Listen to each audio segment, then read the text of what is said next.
ಮಾತೃಶ್ರೀ ರಂಗಮ್ಮ ಏನಾಗಿದೆ ಗೊತ್ತಾ, ನೀವು ಸುಮ್ಮನೆ ಗಾಬರಿ ಪಡ್ಕೋತಾ ಇದ್ದೀರ. ಹಾಗಾಗಿ ನಿಮ್ಮ ಮರವು ಅನ್ನೋದು ಜಾಸ್ತಿ ಆಗ್ತಾ ಇದೆ. ಇಂಥ ಸಣ್ಣ ಪುಟ್ಟದಕ್ಕೆಲ್ಲ ಕೇರ್ ಮಾಡಬಾರ್ದು. ಈ ವಯಸ್ಸಿನಲ್ಲಿ ಸಹಜ.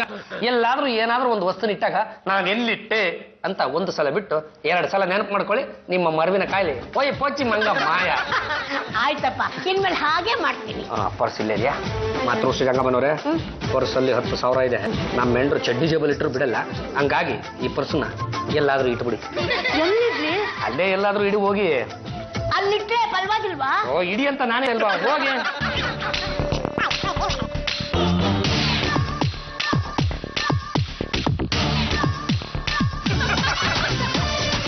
ಮಾತೃಶ್ರೀ ರಂಗಮ್ಮನವ್ರೆ, ನಾನು ಹೊಸಗಡೆ ಹೋಗಿ ಬರ್ತೀನಿ.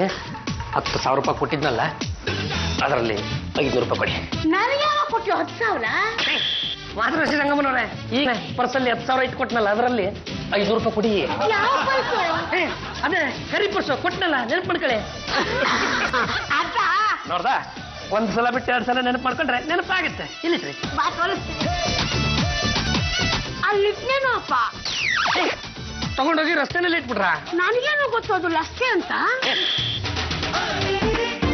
ಬೆಳಗಾಗೆದ್ದು ನಾನೆಲ್ಲ ನೆನೆಯಾಲಿ ಎಳ್ಳು ಬೀಳಿಗೆ ತಂದ ಅರಿಲ್ಲೇ ಬೇಲ್ಪಟ್ಟನೇ ಇಟ್ಟಿಲ್ಲ.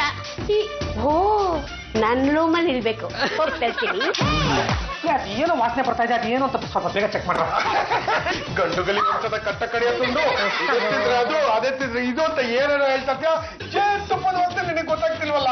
ಇಲ್ಲ ಕಣ, ಇದು ಜೇನುತುಪ್ಪದ ವಾಸನೆ. ಅದು ಅವನಾಗಿರ್ಬೇಕಲ್ವಾ?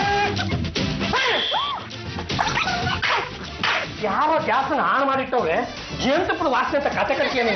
ಗ್ಯಾಸ್ನ ಆನ್ ಮಾಡಿಟ್ಟು ಅದೆಲ್ಲಿ ಹೋಗಿದ್ದೆ? ಮಾಡಿದ್ರೆ ಮಾತಾಡ್ತಿಯವರೇ ಮಾಡಿರ್ಬೇಕು. ಆರೋಗ್ಯದ ಮೇಲೆ ಸ್ವಲ್ಪ ನಿಗಾ ಇಟ್ಕೊಂಡು ಮಾತಾಡೋ. ಹಂಗೆಲ್ಲ ನೋಡ್ದೆ ಮಾಡ್ದೆ ಇನ್ನೊಬ್ಬರ ಮೇಲೆ ಆಗಲ್ಲ ಆಪಾದನೆ ಹೊರಿಸಬಾರ್ದು.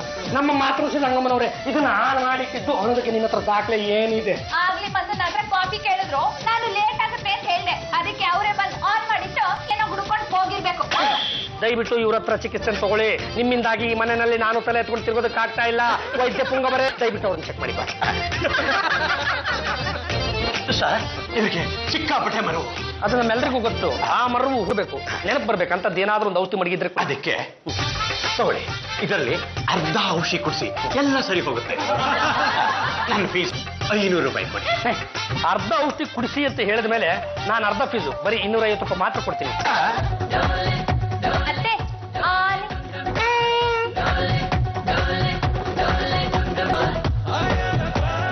ಅಯ್ಯೋ ಪಾಪ, ಅಮ್ಮಂಗ ಇನ್ನು ಯಾರು ಔಷಧಿನ ಕುಡ್ಸಿಲ್ವಲ್ಲ.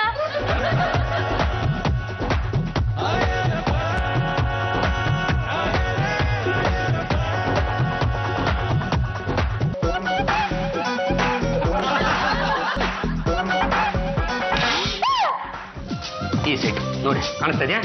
ಈ ಸೈಟ್ ಇದೆಯಲ್ಲ, 30 ವರ್ಷಗಳಷ್ಟು ಹಳೇ ಸೈಟು. ತಾತಪ್ಪ ಇರೋದು, ಹೆಂಡತಿ ಮಕ್ಕಳು ಯಾರೂ ಇಲ್ಲ.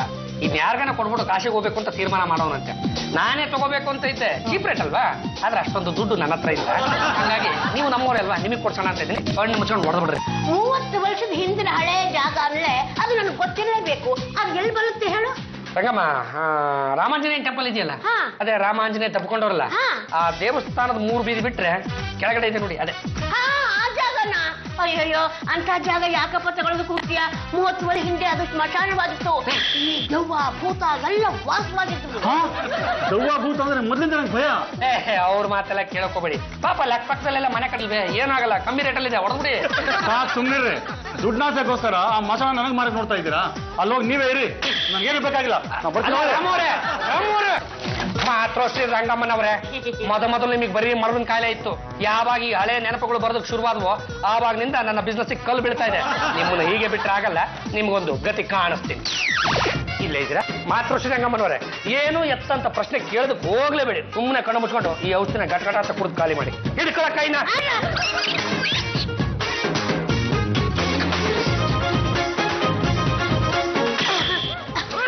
ನೋಡ್ರಿ, ಈಗ ಒಂದು ಹಂತಕ್ಕೆ ಬಂದ್ರು. ಮಾತೃಶ್ರೀ ರಂಗಮ್ಮ. ಯಾರೋ ಅವಳು